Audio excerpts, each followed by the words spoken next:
All right. Hi, everybody. Wendell with Prospecting USA, Hunting America's Treasures. I got Dan Murphy from Murphy Mining up in Nome, Alaska. I'd like to say welcome to the show. Well, thanks for having me, Wendell. All right. How about tell us a little bit about how you got started and going to Alaska and all that? Oh, geez, it was a family trip back in 1969.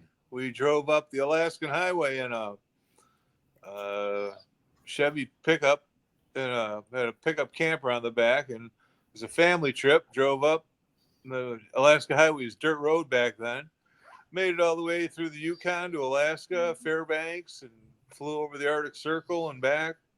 Went down to Anchorage and Homer and Valdez and along the way we did a little gold panning and that was fairly interesting, and we found a little bit of gold.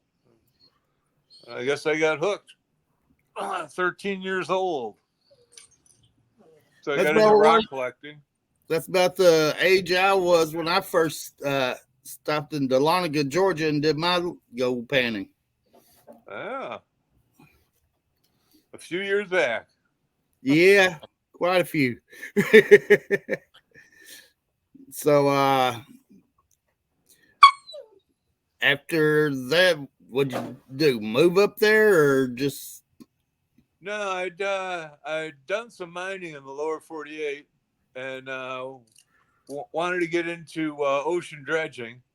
Went up to Nome and took a look at what they were doing and how they were getting it done up there, and I decided I was going to build the dredge down in New York. So I bought a pontoon boat and outfitted it and shipped it up to Nome via Seattle and Northland Freight. And that was 20 years ago. And it was the very first pontoon boat in Nome, Alaska. They had some other types of boats and rafts and setups up there, but mine was the first pontoon. It was an 18-foot Grumman pontoon boat, and cut the center out of it, put a sluice box down there, lowered the jet right down by the water, and had a 6-inch dredge out of it. all right? I was looking at the stuff on your website. You had that blue thing on wheels. Well, it's a subsurface dredge. Yeah. Yeah, well, I'd lived on the beach for quite a few years up there, and uh, I built quite a few subsurface dredges, which were things on wheels I could just push out from the beach right out into the ocean, and then be able to pull back onto shore again.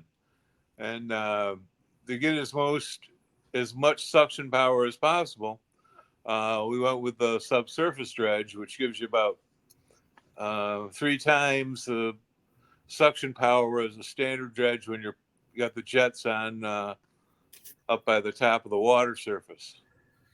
So the subsurface dredge works really a lot more efficiently than a sluice box dredge. But miners like to look at the gold in the sluice box. They like to see what's going on. So Yeah. a lot of people like to see the sluice box rather than to have a buried dredge or a subsurface collection device where you can't see what's going in there. You can only check it when you're done mining. So, Have you ever tried any of the dream mats? oh yeah, and you see them up there all the time. I made sluice boxes for years and years. Had made thermoform sluice boxes and took them up to Nome, and they were up and down the beach. One time, I had the most sluice boxes um, in Nome, Alaska, that were being used. It's because I went all the guys working the beach, and I gave them all a free sluice box. And these Uh, were plastic thermoform ones I'd made back in New York, and I used to sell them on the internet and eBay and stuff years ago. yeah. Oh yeah, but I've used some of the. Dream mat. I use that Keen mat and that new mat with those little swirly Q things in there. Yeah, that's the dream mat. Yeah, and that's neat stuff too. A lot of it, the fine gold up in Nome, the stuff on the beach, and the stuff coming out of the ocean. It's not a matter of water pressure. It's a matter of uh, not so much the mat itself, but the pressure of the water that you're running it through, and how much you're splashing, how much air gets to it, and because that stuff just floats. That fine gold up there. I know I showed you my YouTube channel, Dan from New York 55, where I show floating gold in a gold pan, and you start floating gold in your sluice box, and it just goes right out. Yeah. Nothing. It just blows right out up there. And found that out early on, 20 years ago. So.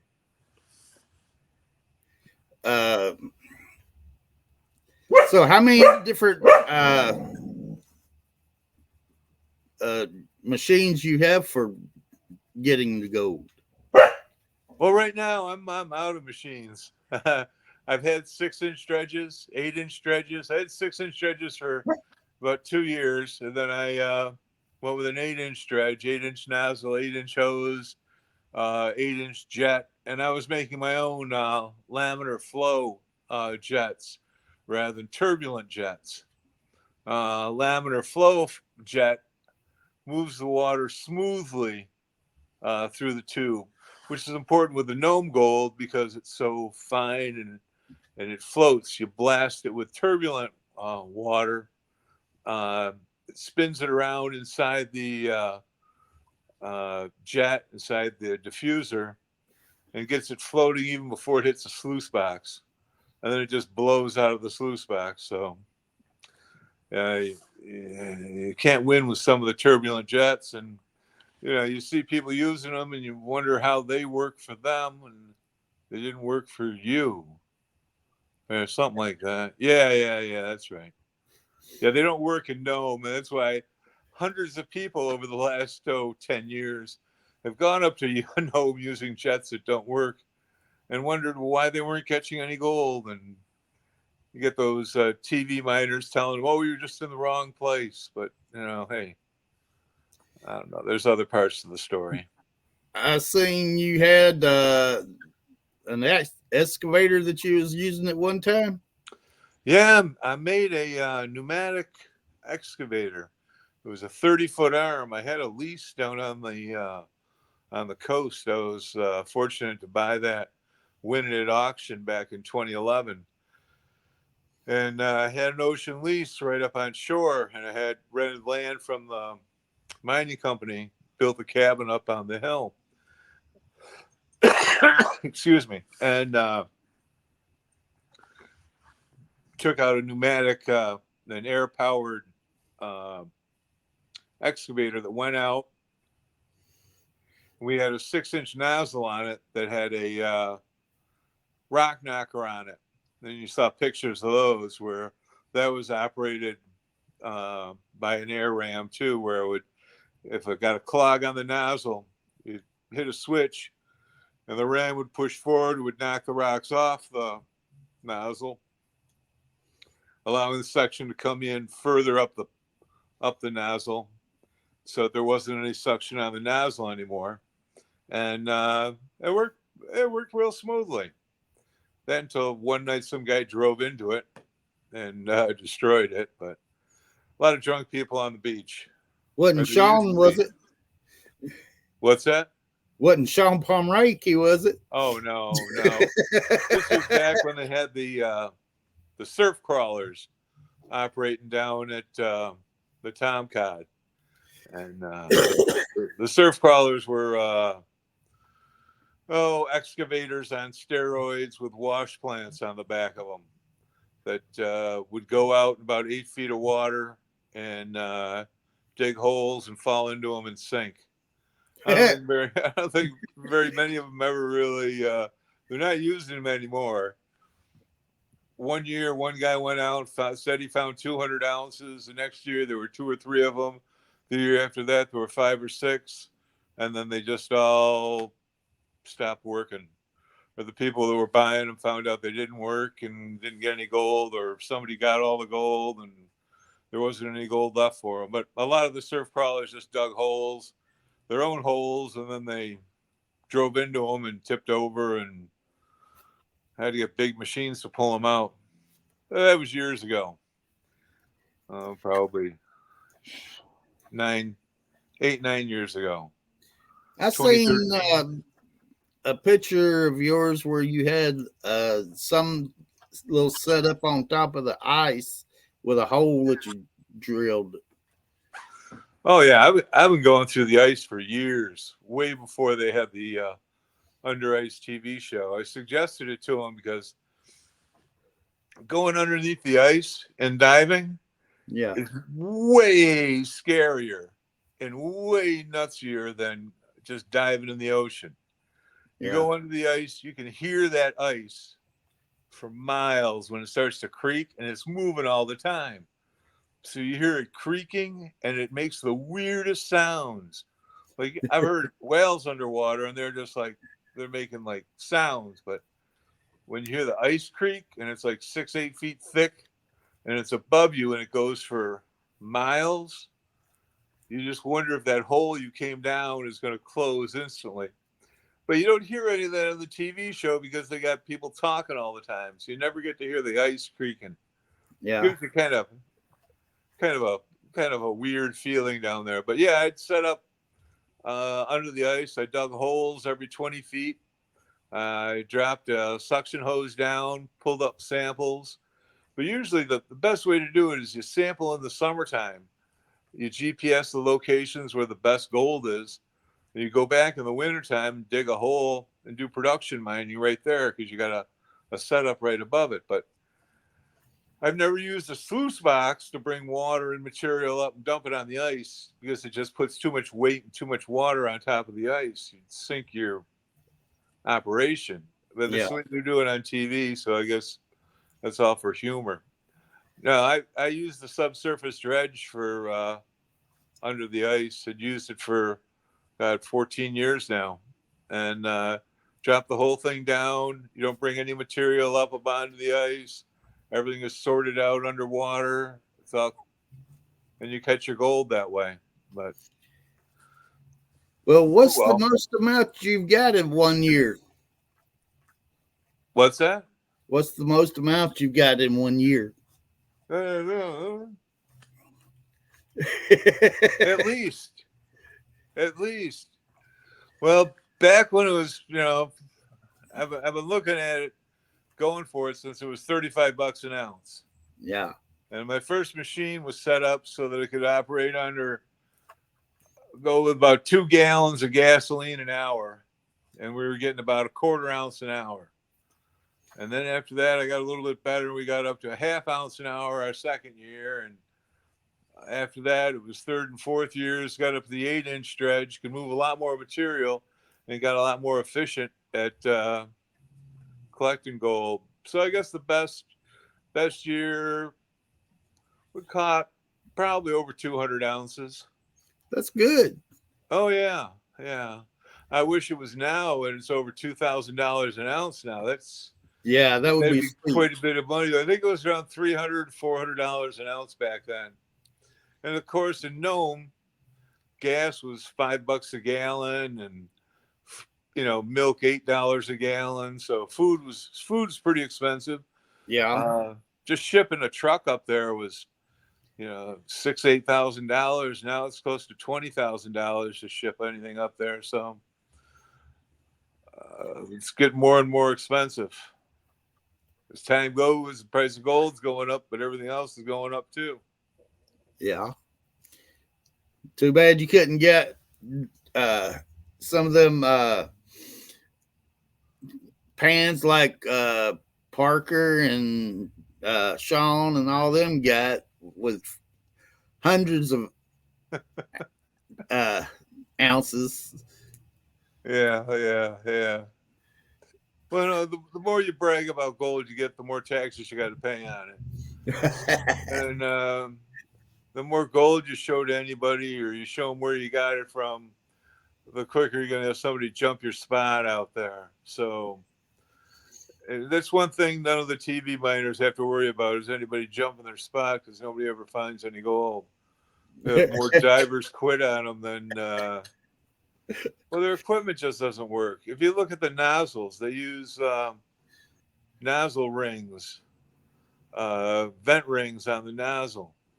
And if you're trying to pick gold up off clay, it's just imagine yourself using a vacuum cleaner or a shop vac and sticking it right down on the carpet, or holding it an inch off the carpet trying to pick up like a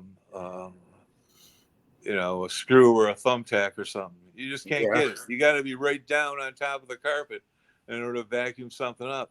It's the same thing with ocean dredging. You can't have holes in your nozzle. You can't have vent holes losing suction. Somebody once told me that there's miners on TV that are losing between 40 and 60% of their suction of the vent holes on the vent rings in their nozzles. And how could they possibly get gold with those things? And I told them, hey, as far as I know, they're not getting any gold. They're just pretending every year. Like we had the discussion about the gold miners up there, the gold buyers. Well, have you ever been to a basketball game years ago when they had scalpers out there? Well, the scalpers didn't have signs saying we're selling tickets. They had signs saying we're buying tickets. So, but they were actually, their business was selling tickets. Well, the gold buyers up in Nome, well, one of them I knew had to go to Fairbanks to get gold from a guy so that he could sell in Nome, because there's so many people that are buying gold in Nome. So many guys go up there to whatever they do, but they buy more gold than they find out in the ocean. My first few years coming off the dredge, getting back to the dock, I had people lined up wanting to trade you this, trade you that, and give you cash for your gold, even where you had it cleaned up. It's just, it's a shady area. They don't talk about all the people up there with cleaning up their illicit gains with by spending it on gold. And it's probably getting me shot the next time I go there. Maybe not. Oh well. The new gold rush is out at the 3 Mile Point though. Okay. About 75 feet down. That's a long way down. Oh yeah, further than you can go diving. But you go out 3 miles, and that's where the end of the leases are. But there's gold out beyond the 3 Mile Point. Yeah. I'm looking into getting one of them submarines. It only costs like $1 million. Hooking up one of my subsurface dredges to it, taking it down there, and just spending the day, sucking up all the gold 75 feet down, coming back up to a mothership after 12 hours, switching out another operator, going down for another 12 hours. That stuff out there is real rich, but like I said, it's going to take, a couple of $1 million to do this. So if your podcast is as popular as you say it is, Wendell, I'm going to have people like contacting me and sending me money to my Venmo account. I'm sure of it, right? Well, you're just my second person I've had on my podcast, and well, it'll get popular after this. Once you start talking about where the new gold rush is going to be in Nome, Alaska, where there's gold there now, and people are working on these crawlers and underwater excavators. They've been working on them at 40 and 50 feet. Some get them good, and some don't. There's probably only one guy up there that's actually making any money doing it, but a lot of interest going in around the 40-foot range right now. But once they get something good that works, that's at 75-foot point, the 3 Mile Point. It's going to be crazy. Going to be an international gold rush up there. People from every country showing up. There's going to be, well, if they aren't blowing stuff up by then, who knows? So you're not actually participating right now? Nope. I'm sitting in New York by my grandson's Christmas tree. Pretty tree. Yeah, chatting with you here in New York, and probably gonna start making cheesecakes here in a little while. Getting ready for the Christmas spirit and all. Well, that's better than fruitcakes. Yeah, you can't eat a lot of cheesecake either, but we make gourmet stuff, so we're trying to keep busy. It's really important. Up in Nome, everything's pretty much getting frozen over. The ocean's still open, so if I had to dredge up there, I'd still be out in the water dredging. I've dredged up till through January before up there. So, You tried around New York any? well, there you go again, talking about stuff that you really shouldn't be talking about on camera. New York State is the only state in the union that it's against the law to find any gold in. Oh, really? Oh, yeah. If you find any gold in New York State, it used to belong to one of the Cuomos.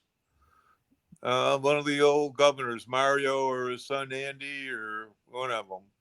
Now it's Hutchko that's in there in charge. So I guess it'd be Hutchko that we'd have to send the gold to. So it's against the law to find any gold in New York.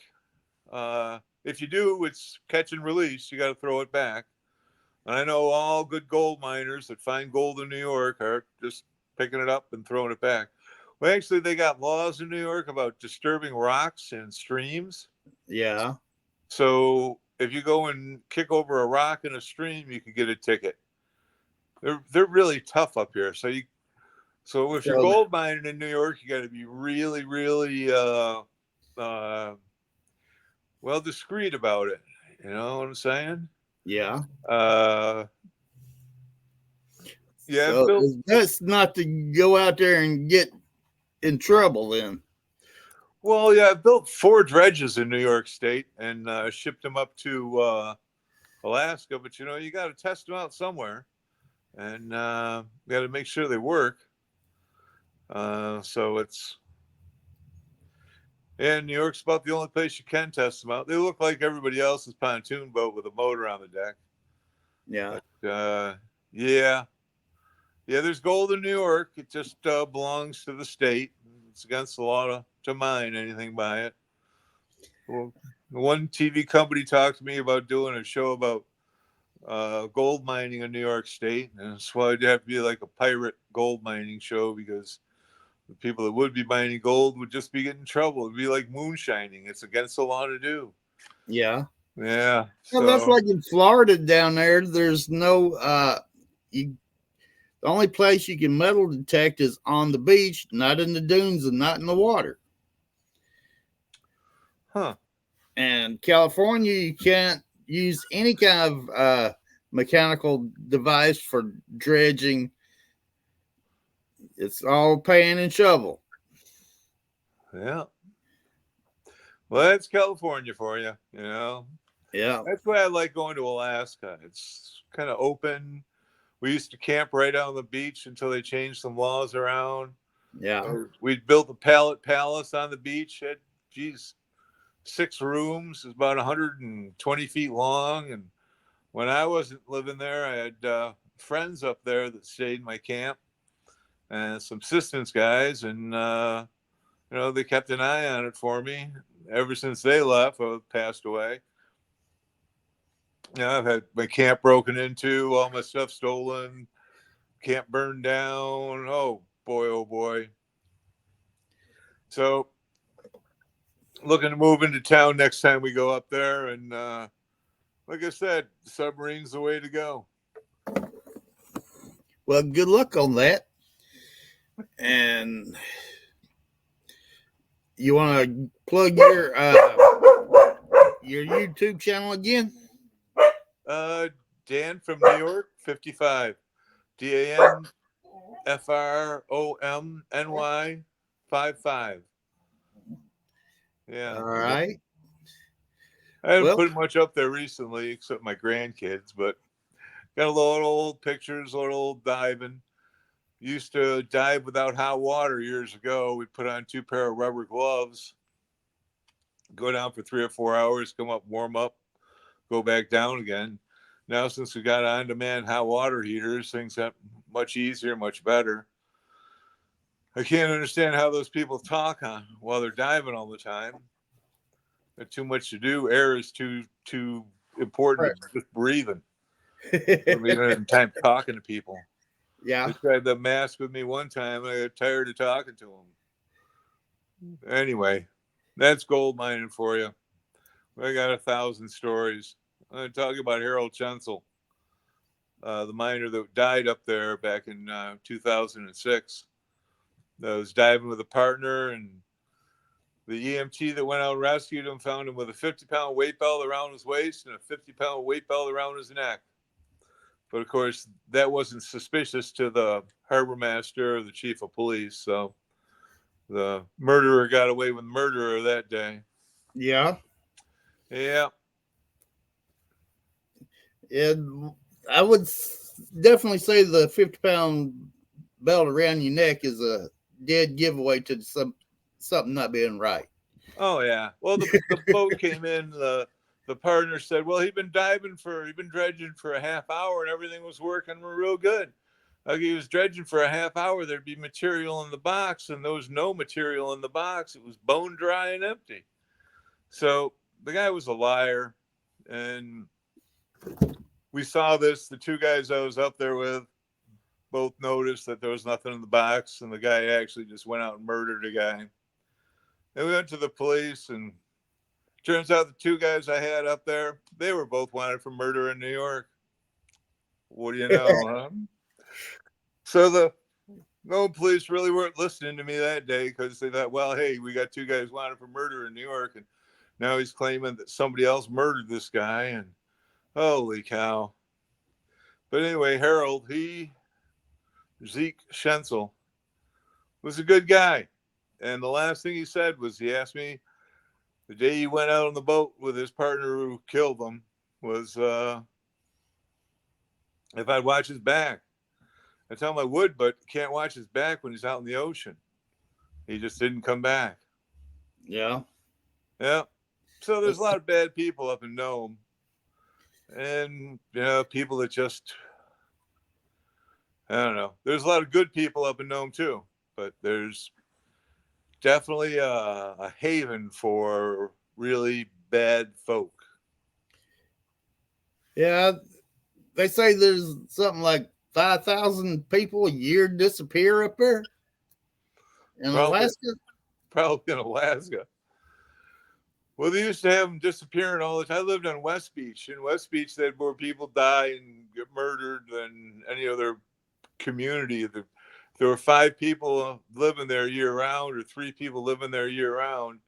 And every year there's somebody murdered or disappeared. Well, hey, it's a pretty high rate of being disappeared or murdered. Some people are just really shady up there, and you just got to watch out for them. That's all. Yeah. Whereas other people are just, I don't know, not paying attention. Lucky for the most part. Well, then you got a lot of folks that wander out West Beach looking to wander to go home. And they just said it headed north. Well, it's actually the beach goes north from there. They call it West Beach, goes west then north. And all there is out there is nothing till you get to Russia. So sometimes they're wandering to get on the ice, and then they're on the ice floe, and then not they're gone. So it happens. It's a lot safer now with the harbor the way it is than it was years ago when it was a real narrow channel, like a canal that went out into the ocean and back in again. It was real tough to navigate through there. But then a lot of people died right there in the channel because there weren't any ladders to get out of the canal that led to the ocean. So they had a lot of drownings right there in by the rock, which are now rocks now. So everything changes all in time.